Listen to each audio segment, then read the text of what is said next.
Instagramlarda ko'rib qolyapman, dadamga degan yozuvni ko'ryapman aka. Dadajonimga degan yozuvni ko'ryapman. Mayli. Lekin men boshqa narsaga yoyib qo'yyapman shu narsani. Menga hal qilib beringlar. Dadamga deb biz o'sha dadani tilini qismayapmizmikin Nobodoga? Dada umringizda minmagan mashinani o'g'lingiz badarga qilyapti. Dada sizga hech qachon qoyil qolmaydi. Chunki siz uni pushti kamaridan bo'lgansiz.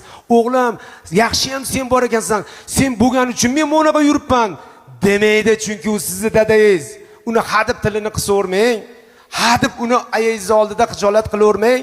Nabaro dada, siz aytgan fikrdan keyin men ishim o'zgarib ketdi.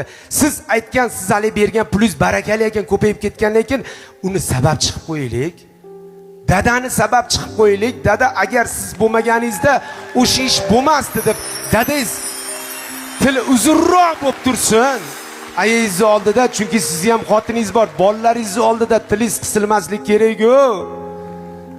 U dada bugun bor, ertaga yo'q, ertaga siz fil olib bersangiz ham qaytib kelmas ekan. Dadamizni hech qachon tili qisilib, gapi bo'linib qolishini xohlamaymiz. Dadamiz gerdayib yursin. Chunki biz dadamizga nima? O'sha mashinangizni olib bergandan keyin kechasi 2 da kelsangiz ham indamasinmi?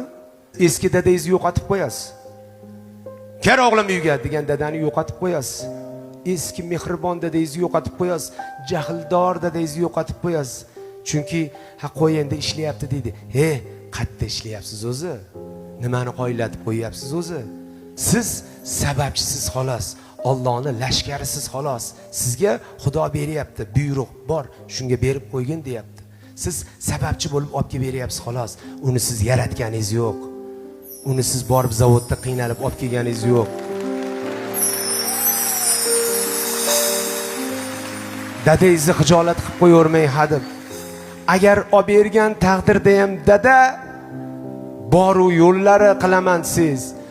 Instagramda portlatib dadamga deb butun qaynota qaynonalarning oldida, hammani oldida dadam umrida mashina minmagan odamga dadaga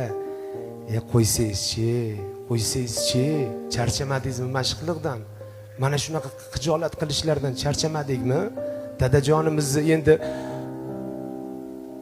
bir marta keladi dada. Dada sizdan 30 yosh katta, 25-20 yosh dadani bir achishga qo'yamang. Dadangizni